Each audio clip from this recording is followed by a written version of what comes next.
Hi everybody, I felt I ought to do a little show about the devil because I put up a little film I made about Aleister Crowley and Baphomet, and a lot of people got in touch privately who were a bit shocked by it, but that's fine, you know, because I'm rattling a few cages, but I'm not a devil worshipper or anything like that. I think it's very important to look at the dark side of everything, because everything is not love and light, though that's what we're trying to express forward. We have to see why there are shadows, you know, and shadows are created by the light in some way, which I find interesting, in that the devil is seen as a fallen angel who came from the light up in heaven. There was a big war in heaven, and Lucifer and his horde decided to try and take over the heavens. And obviously the divine source was not happy about that, so he sent Michael, the archangel, and his army of angels to go against him, and there was big battle, and Lucifer and his horde lost, and they were thrown out of heaven, and they fell down, well, were sent down into a chasm to be for 10,000 years. And I don't know what kind of 10,000 years that was, whether it was our 10,000 years or it was a divine source version of a 10,000 years. But have they been released? I believe they still walk around the planet, and because they are free. But Lucifer's army was a third of the angels, Michael's army was another third of the angels, and in between was a third of the angels that didn't do anything. They would be impartial, or were they? They weren't caught up on either side. They didn't take Lucifer's side, they didn't take Michael's side, they sat on the fence, and the divine source wasn't happy about that either.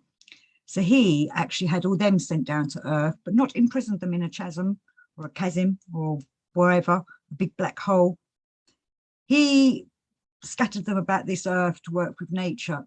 And this is who the little folk are that are in our myths and folk tales of the past, and are still out there now, hopefully. The elves, the pixies, the gnomes and such like, the dwarves, those that work with nature. Or as you know, Steiner would say about the elementals that are working with nature, that the dryads that live in the trees, and the sylphs that live in the seas and the waters, and the air ones.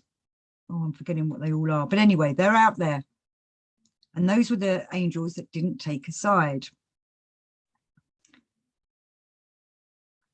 Where was I going with that? So I wanted to do this video to say, look, I'm not a devil worshipper. I'm not into the doing dark rituals or dark satanic stuff. I'm quite against all that. In fact, I want to try and promote lightness and love, but everything has two sides to it. There's a dark side and a light side. And the reason I'm very interested in Baphomet is because I find him a very interesting creature, or whatever you want to call him. I did a little show back when I first started my YouTube channel on Eliphas Levi and his thoughts on Baphomet. And if I remember, I'll add that as a link at the end. But the reason I've always been drawn to Baphomet is because I've always found it interesting about how there's male and female in life, in everything. You know, there's this two genders, and Baphomet is representing a dualistic coming together of the male and the female. If you study your Baphomet statues or pictures, you'll see he's got male and female genitalia. He's the sun and the moon. And I used to wonder, and I still wonder about, is this what we're supposed to be doing, bringing together the dark and the light so it balances out within ourselves? You know, or is that what humanity is going towards? Is it becoming going from individual males and females, will we come together and become one being that is, you know, androgyny, a hermaphrodite, whatever? And, you know, these are just things that I ponder on, you know, things to think about. Because we have within us, as each person, male and female elements, masculine and feminine elements within us. And obviously they're different for each person. You know, we have men that are manly, men that are feminine. We have women that are very feminine, very women. And then we have women that are a little bit masculine, the kind of tomboy type style. you know, so we have them mixtures within us, and are we supposed to be balancing them out? But I will do a show on Baphomet at some point. I keep saying this, but I will do it because I think he's a important creature to try and understand. I hope he doesn't mind me calling him a creature. I don't really know what to say he is. But going back to Gurdjieff, he used Beelzebub as the main character of his book, All and Everything. And Beelzebub was one of the fallen angels that was on Lucifer's side. He's known as the Lord of the Flies, the God of the Flies, you know. So he was one of the Lucifer cohort, but why Gurdjieff uses him is because, well, he says here, as I'm going to do this, Mr. Beelzebub also possesses a good share of vanity and will therefore find it extremely inconvenient not to help one who is going to advertise his name. So it's kind of like Gurdjieff's thinking, well, I'll use Beelzebub. He'll be happy to see his name promoted out there in a good way, because, you know, if you've read your All and Everything, you know what happens and what a grand person Mr. Beelzebub is. But in some ways, he's like being nice to the devil kind of thing. But how do these demons and devils work? I personally think they come through the mind. You know, the divine comes through the heart. But Steiner's saying we're here to help redeem all the dark forces, the devils, the demons and such like. We need to help them get back on track and in tune with the divine and be part of the divine workings of the whole universe. We're helping them. Us humans are here to help the dark forces return to the loving arms of the divine. So they should not be forgotten. They should not be, you know, they say the devil, the greatest trick he ever pulls is that he's never seen. He shouldn't be hiding in the shadows. We should be encouraging him out to try and make him find fault in his ways, find redemption, and bring the darkness back to the light. But I wanted to just say a little bit more about the devil from Gurdjieff's point of view. And Gurdjieff used to say that that God helps me to fight the devil, and the devil helps me to help God. The God helps me to fight the devil. That's the divine in us, stops us letting our dark sides take us over. But the devil helps me to help God, because when we've got them dark forces or them dark ways or that negativity happening towards us, we're working on ourselves not to be caught up in it. And then we're doing the right thing for the divine source's endlessness, instead of becoming caught up in it and being frustrated or brought down by it, or, you know, cursing and such like. We can turn it around instead and see why this is happening, what it's doing to us, and instead using it in some kind of positive way of turning it around. We're helping the divine source. You know, both Steiner and Gurdjieff are telling us we should be working to help the divine. The divine gave us free will to decide what we wanted to do, whether we wanted to, you know, be angels or be devils. They're in us. You know, we can be angelic or we can be demonic kind of beings. But are we awake enough to be able to be aware of what it is we're doing? What are we being? I wrote a book quite a while ago called Angels and Devils. It might be Angels and Demons. I can't remember what I titled it now, but it was all about having the angel and the devil on your shoulder and how it whispers in our ears.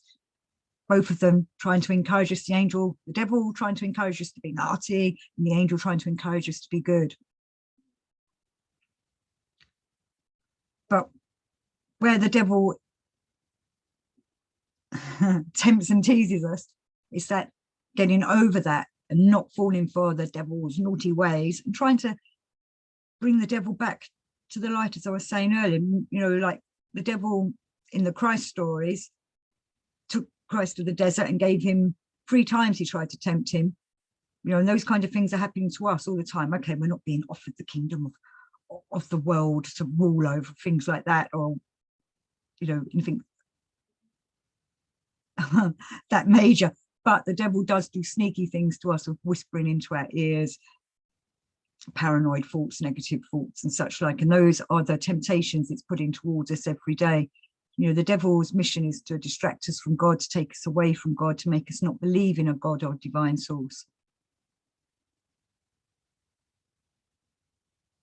Don't let the devil win.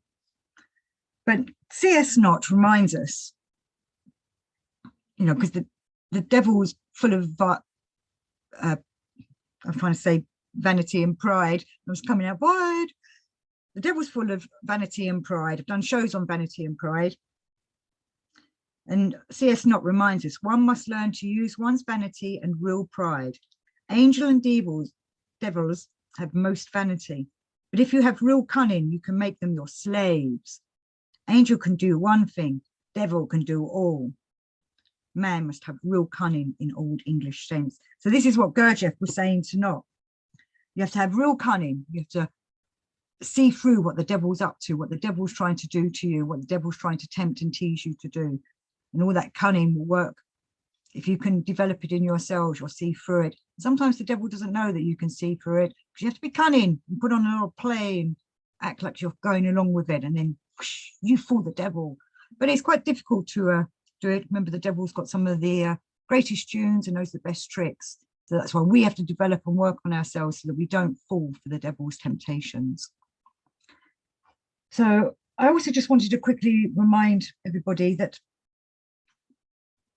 in ancient Egyptian law, there was what people think of as the devil god. Demonic god in the Egyptian pantheon was Set, or some people call him Seth.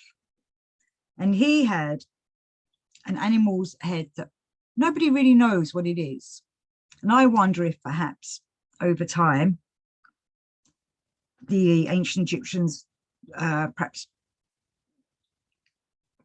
got rid of all them creatures, that whatever it was, or maybe it just had a natural extinction over its time, and that creature is no longer around. It doesn't seem to be written in the Egyptian papyrus what it was meant to represent.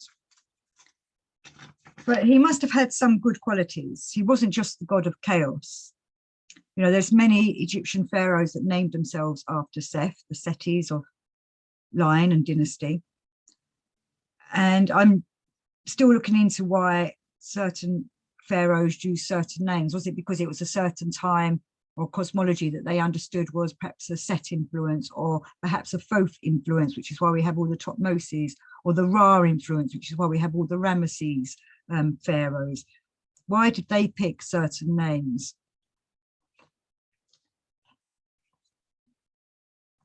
But with Set, the Egyptian god, he's also kind of seen like the devil in the Old Testament. The devil in the Old Testament, or Satan even, is known as the adversary. And Set was known as the divider, the separator of our heart from our minds, maybe, the separator of us from our divine link, our connection to the gods, or to the real God, the supreme divine God. Was it all part of a test? And also with Set, you know, possibly becoming extinct, I had some little notes here. Perhaps he was, you know, perhaps he was hunted down by people because he represented chaos, and that's why they got rid of him, because they didn't want that creature wandering around the planet. Maybe they thought the actual animal itself would bring more chaos. Maybe it was seen as a bad luck creature. I don't know, because we don't know what this creature was. Or did it just naturally die out? Or did it taste so good, that animal that represented Set, that everybody ate it? They said this about the giant tortoises when all the English were bringing them over. I think it was the English anyway, bringing them over, you know, when we first reached them lands in the 1700s.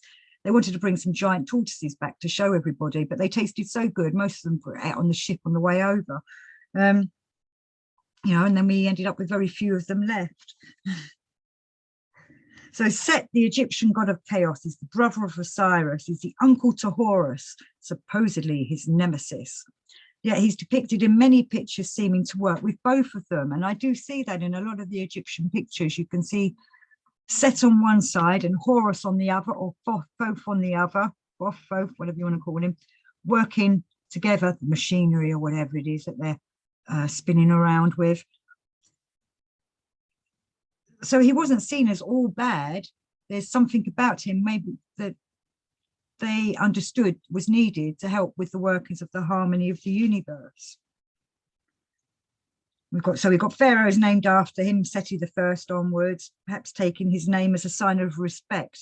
Though I think each of the gods takes over the role of being the overseer of the lands for a certain period of time. That's what I was trying to get at earlier. I should just read from my notes really, rather than trying to waffle on. You know, does each Egyptian god have a certain period of time which it's supposed to rule over, or is the overseer of the land, so the pharaoh takes on that god's name? So I'm just saying, I'm not a devil worshiper. I'm just saying that sometimes what we see as the dark forces are just misunderstood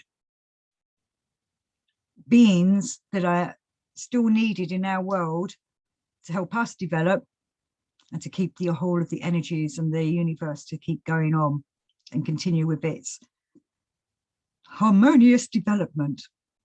So I thought that was a bit of a waffle, but I just wanted to say that because there was quite a few emails. But thank you for watching all my videos so far. Hopefully you'll stick with me and continue to watch more as I bring them up. It is a very eclectic set of a channel really of set of videos. Things change. I've got some interviews with people coming up soon and we're getting them all planned. And thanks for watching, thanks for listening, and peace to you all, and find the chaos within and the harmony.